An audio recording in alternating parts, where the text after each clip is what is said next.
लाख जतन कर लीजिए, लेकिन हरियाणा कांग्रेस में कुछ भी ठीक नहीं हो सकता। ना 10 साल पहले कुछ ठीक था, ना अब कुछ ठीक है, और अगर ऐसा ही चलता रहा तो शायद आगे भी कुछ ठीक नहीं होने वाला है।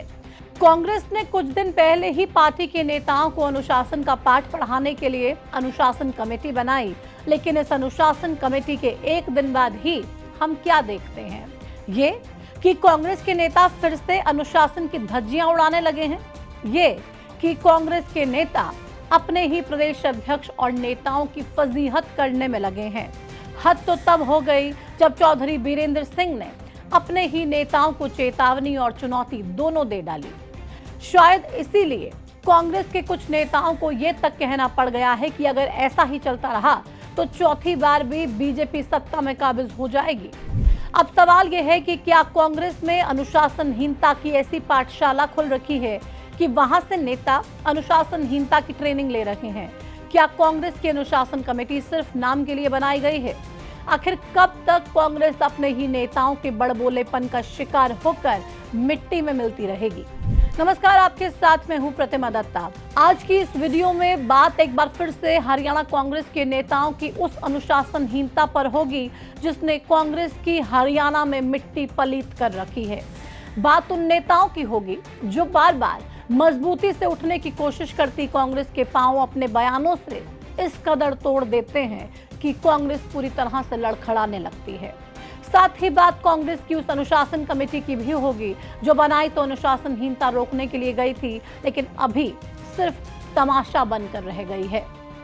28 अक्टूबर को एआईसीसी यानी कि ऑल इंडिया कांग्रेस कमेटी ने हरियाणा के लिए एक अनुशासन कमेटी बनाई। इस कमेटी का अध्यक्ष कांग्रेस के वरिष्ठ नेता धर्मपाल मलिक को बनाया गया। ये वही धर्मपाल मलिक है जिन्होंने एक समय में चौधरी देवीलाल को चुनाव में पटकनी दे दी थी। वहीं धर्मपाल मलिक हरियाणा कांग्रेस के अध्यक्ष के तौर पर भी काम कर चुके हैं। शायद इसीलिए पार्टी ने उन्हें अब हरियाणा कांग्रेस में अनुशासन बनाए रखने की बागडोर को थमा दिया।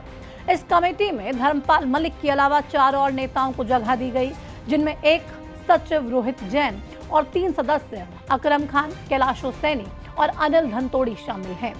अब इस अनुशासन कमेटी में भी कांग्रेस ने अनुशासन के साथ नेताओं का चयन किया। मतलब ये कि कांग्रेस ने इस कमेटी में भूपेंद्र सिंह हुड्डा और कुमारी शैलजा दोनों गुटों के नेताओं को तरजीह दी। जैसे कमेटी के अध्यक्ष धर्मपाल मलिक को भूपेंद्र सिंह हुड्डा का करीबी बताया जा रहा है और कमेटी के सचिव रोहित जैन एडवोकेट को कुमारी शैलजा का बेहद करीबी माना जाता है। कुल मिलाकर देखा जाए तो कांग्रेस ने अनुशासन कमेटी में पहले गुटबाजी को अनुशासन में रखते हुए नेताओं का चयन किया। उसके बाद ही इन नेताओं को प्रदेश में अनुशासन बनाए रखने की जिम्मेदारी जो है वो सौंपी गई। लेकिन अफसोस कि कांग्रेस की इस पूरी मेहनत पर चौधरी बीरेंद्र सिंह ने पानी फेर दिया।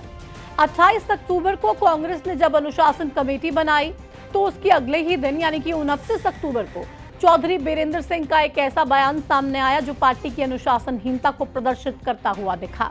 अब बीरेंद्र सिंह ने ऐसा क्या कह दिया और क्यों कह दिया, उसके बारे में आपको विस्तार से बताते हैं। दरअसल चौधरी बीरेंद्र सिंह नारनौल में अपने बेटे बृजेंद्र सिंह की सद्भाव यात्रा को लेकर कार्यकर्ताओं के साथ बैठक कर रहे थे। इसी बैठक में उन्होंने अपनी ही पार्टी के नए प्रदेश अध्यक्ष राव नरेंद्र सिंह को इशारों ही इशारों में चुनौती दे डाली।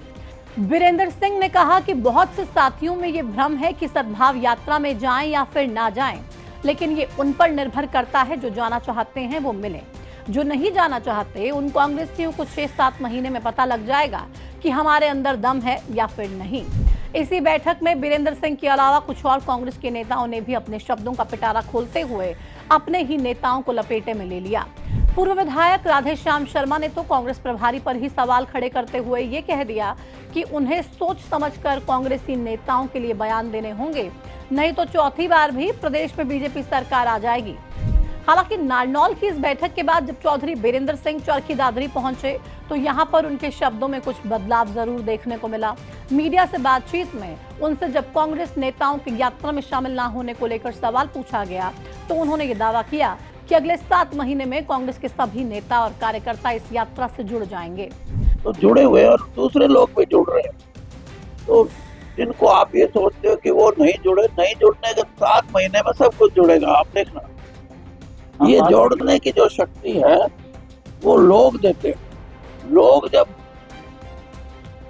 अपना इरादा बढ़ा लेंगे कि हम भारतीय जनता पार्टी की शैली से असंतुष्ट होकर कांग्रेस को एक मजबूत स्थिति में लाना चाहते हैं, तो कांग्रेस का कार्यकर्ता भी जुड़ेगा, कांग्रेस के नेता भी जुड़ेंगे और कांग्रेस के जिन नेताओं की आप चर्चा कर रहे हो वो भी जुड़ेंगे। बहरहाल अब कांग्रेस नेताओं के ये बयान पार्टी के अनुशासन की सीमा को लांघते हैं या फिर नहीं, ये तो कांग्रेस की अनुशासन कमेटी को डिसाइड करना है। लेकिन हैरानी की बात यह है कि हरियाणा कांग्रेस के अध्यक्ष राव नरेंद्र सिंह के गृह क्षेत्र में पहुंचकर ही कांग्रेस नेताओं ने इस तरह की बयानबाजी करना शुरू कर दिया, वो भी तब जब एक दिन पहले ही कांग्रेस ने अनुशासन कमेटी बनाई थी। ऐसे में सबसे बड़ा सवाल तो यही उठता है कि क्या कांग्रेस की अनुशासन की सीख यही है कि आप कांग्रेस में अनुशासन का मतलब अनुशासनहीनता ही रह गया है?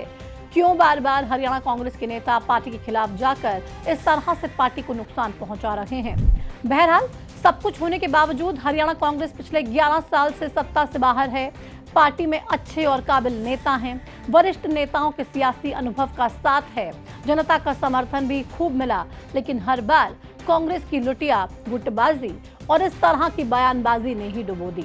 शायद इसीलिए अब कांग्रेस के नेता ये खुद ही कहने लगे हैं कि बीजेपी चौथी बार भी सत्ता में आ सकती है।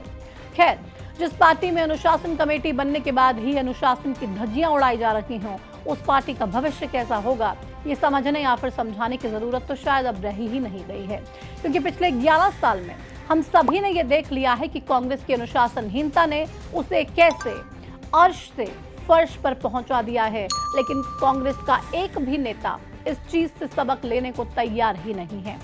बहरहाल इस वीडियो में इतना ही, मुझे दीजिए इजाजत, नमस्कार।